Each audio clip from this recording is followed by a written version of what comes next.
Buenos días, buenas tardes, buenas noches, dependiendo de la hora en la que me estén viendo. Mi nombre es Renato Aldaz, soy profesor de Ciencias Sociales, de nuevo con una nueva clase. En este caso vamos a ver el impacto de la domesticación de las plantas y animales. En esto hablaremos del periodo paleolítico y neolítico de la historia. Así que comencemos.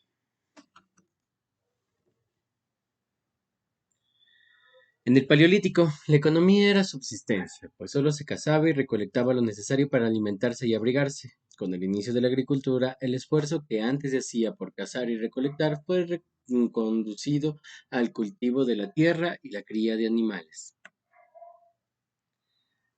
Reproducción de excedentes. La agricultura permitió a las sociedades aprovechar mejor el tiempo, el espacio y la energía, y así incrementar la producción, es decir, producir mayor cantidad de alimentos que los necesarios. A esa cantidad adicional se le conoce como excedente agrícola y por tanto a la economía neolítica como economía de excedentes. Los excedentes agrícolas tuvieron un impacto en las sociedades neolíticas cuyos efectos llegan hasta nuestros días. Entre ellos tenemos, se dividió el trabajo, la complejidad creciente del proceso productivo y de las sociedades requirió de las personas que se dedicaran a nuevos oficios y se especializaran en algunas para que la comunidad pudiera satisfacer todas sus necesidades. Algunas personas se dedicaron, por ejemplo, ya a hacer a la parte de artesanías, a ollas de barro, por ejemplo, o a la parte de la casa, o la parte de la recolección de alimentos. O sea, cada persona se comenzó ya a especializar dependiendo de las necesidades que encontraba y en lo que se especializaba para trabajar. Caza de animales también, por ejemplo. Surgió el comercio, la posibilidad y creciente necesidad de intercambiar los excedentes por otros productos. Se asentaron las bases de la propiedad. La tierra se convirtió en un medio de producción en el que los clanes se establecieron y apropiaron. Por ejemplo, tenemos aquí personas que se dedicaban a pescar, a construir botes, reparar tejados de paja, secar pescado, talar árboles, cazar, cegar cosechas.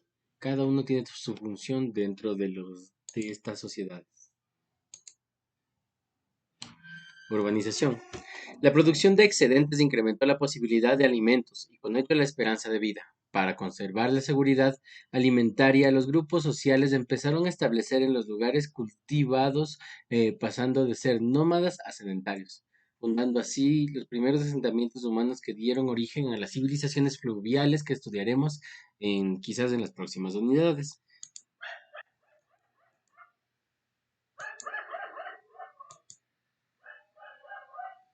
Existió una división del trabajo.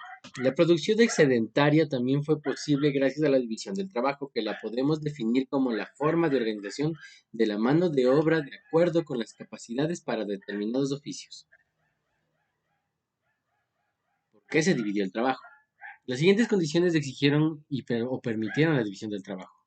La agricultura y la cría de animales requerían mano de obra para varios oficios: pastoreo, preparación del terreno, siembra, cuidados, vigilancia de depredadores y defensa de otros pueblos, cosecha, almacenamiento, distribución, etcétera.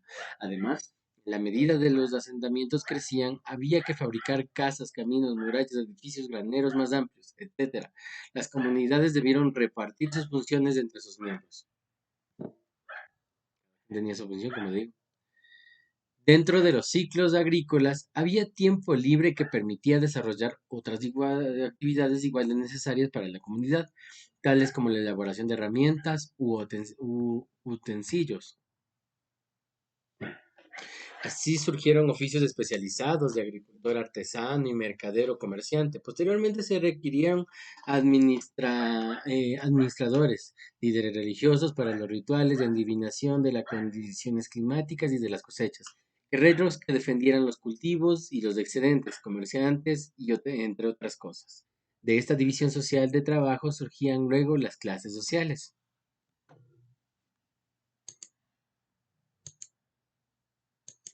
puesto que algunos, algunos oficios podían tener mayor rédito. Surge el comercio. La producción excedentaria elevó la expectativa de vida y la disponibilidad de mano de obra en las sociedades neolíticas.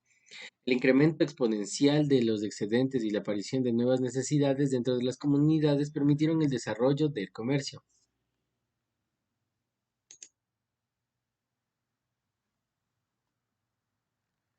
En vista de que cada vez producían más alimentos y de forma más eficiente, los grupos humanos vieron la posibilidad de intercambiar excedentes de sus cosechas por objetos y productos que necesitaban, pero no disponían en sus pueblos. Comenzó el intercambio de productos. Además de cultivar determinados rubros, cada comunidad se especializaba en fabricación de algunos objetos, tales como ánforas de cerámica y cestos para transportar mejor, y conservar los alimentos por más tiempo. Nuevos utensilios para optimizar la productividad de la tierra o inclusive objetos de lujo como adornos que intercambiaban bajo la figura del trueque. Esto es intercambio de un objeto por otro que lo consideraban de valor equivalente o igual. Origen de la propiedad privada. En el Paleolítico, la caza y la recolección eran tareas cooperativas, pero a la revolución neolítica esa visión empezó a cambiar.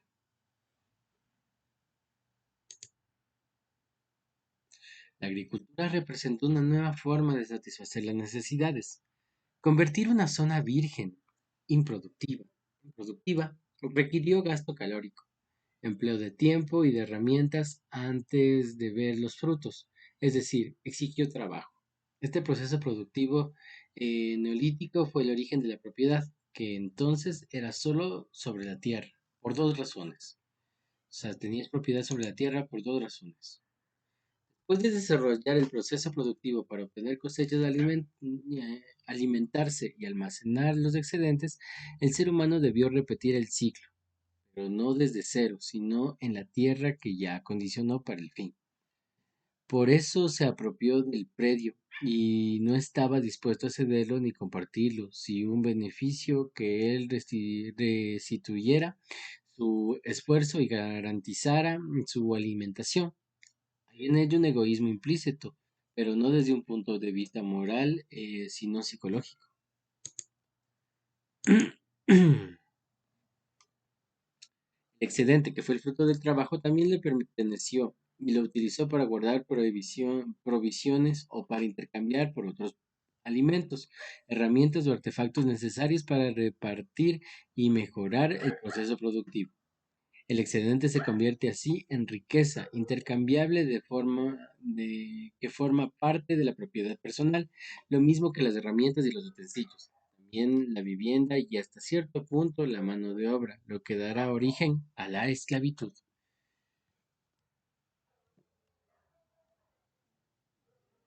Patriarcado y propiedad. Durante la mayor parte del Neolítico, la propiedad sobre la tierra y el ganado no era individual, sino colectiva, pertenecía al clan o a la tribu, que era un conjunto de familias dirigidas por un patriarca, padre de varias familias que trabajaban y se beneficiaban de la misma tierra y el mismo rebaño. Con el desarrollo de las civilizaciones fluviales en las que se instituyó el matrimonio y la familia monogámica, la tierra dejó de ser comunal y empezó a heredarse por familias.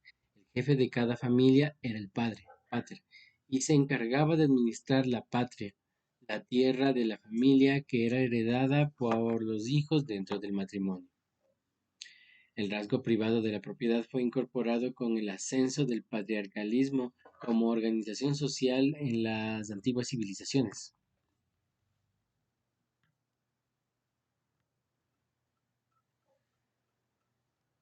La domesticación es un proceso de selección genética ejercido consciente o inconscientemente por los humanos para adaptar plantas y animales salvajes a cultivos y rebaños respectivamente. Selección artificial. Este proceso tuvo inicio hacia cerca de los 10.000 años atrás, cuando los primeros agricultores iniciaron el cultivo de plantas o la crianza de animales bajo condiciones de cautiverio, imponiendo presiones selectivas, sobre todo por el control de producción de estas especies. Comenzaron a experimentar para hacer producir un poco más. Este proceso fue posible gracias a la observación de la naturaleza por parte del hombre. Con ella logró adquirir un íntimo conocimiento del crecimiento y desarrollo y comportamiento de las plantas y los animales que lo rodeaban. Nuestros ancestros entendían que algunas plantas podrían ser cosechadas con menos esfuerzo y proporcionaban frutos o semillas que eran más agradables al paladar, mientras que otras eran útiles para la confección de productos, madera o fibras Ellos también reconocían cuáles animales vivían en rebaño, cuáles toleraban más el confinamiento y las altas densidades en un corral.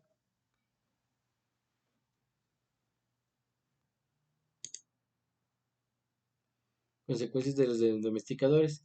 El advenimiento de la agricultura fue una condición necesaria para el desarrollo de las civilizaciones humanas. Fue a partir de este momento que tuvo inicio la explosión de la demografía, la explosión demográfica humana, que hubo más gente en la Tierra.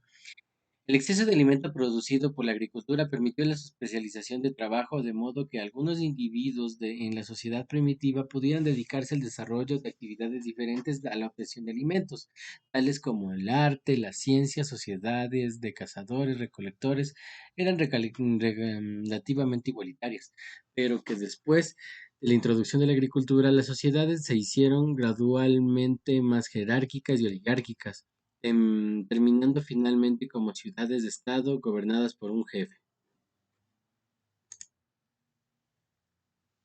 Con poblaciones más grandes y concretadas y la concentración de alimentos y desperdicios, la dependencia de nuestra tierra al campo nos hizo más vulnerables a plagas y enfermedades.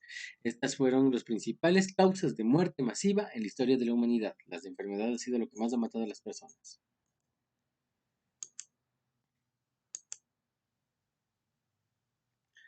Consecuencias para las especies. Todos los seres vivientes se encuentran bajo las presiones selectivas del medio que seleccionan los organismos más aptos para cada tipo de ambiente, selección natural. Durante el proceso de domesticación, tanto las plantas como los animales se encuentran bajo otro tipo de selección, la selección artificial. Esta es ejercida por el hombre que selecciona a características del interés y mediante cruzamientos selectivos aumenta su frecuencia en las especies domesticadas. La consecuencia directa de esta selección es que tanto plantas como animales adquieren una serie de características nuevas que las distinguen claramente de sus parientes silvestres o no domesticados. Estos cambios vienen acompañados de una serie de características físicas, fenotípicas, conocidas en conjunto como el síndrome de la domesticación, que tienen repercusiones sobre el comportamiento, reproducción y capacidad de adaptación, haciéndolas totalmente dependientes del hombre para completar sus ciclos. En el caso de las plantas, las principales características seleccionadas están relacionadas con la dispersión de las semillas y la dormición, que es el retraso de la germinación que evita que todas las semillas de una planta germinen en un mismo momento. Las plantas silvestres dispersan sus semillas cuando están maduras, mientras que las plantas domesticadas esta capacidad se perdió por razones obvias. En el caso de las plantas silvestres, las semillas dispersas forman parte del banco de semillas permanente del suelo y van germinando en distintos años para minimizar los efectos de año con condiciones desfavorables.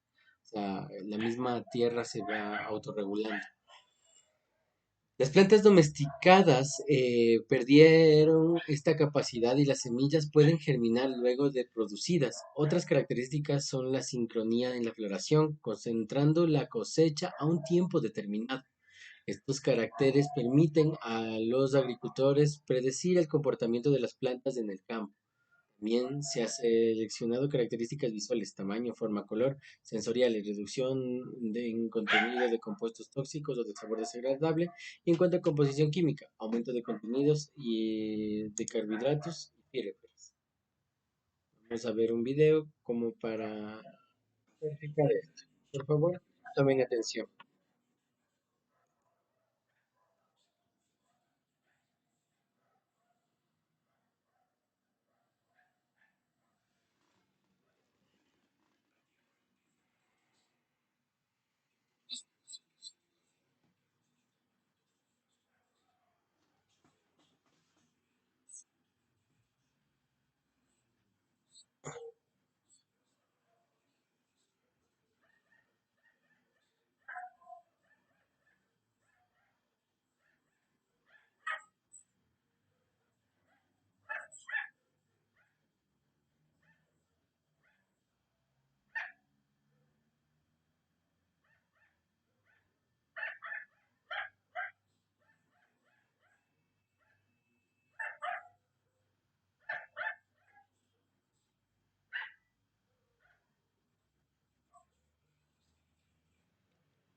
Como podemos observar, hubo una revolución natural de este tipo de cuestiones. El video nos ayuda a entenderlo un poquito mejor. Por favor, espero que les haya servido la clase. Nos veremos en la siguiente. Eh, por favor, realicen las tareas que están encomendadas y nos veremos la siguiente clase. Adiós.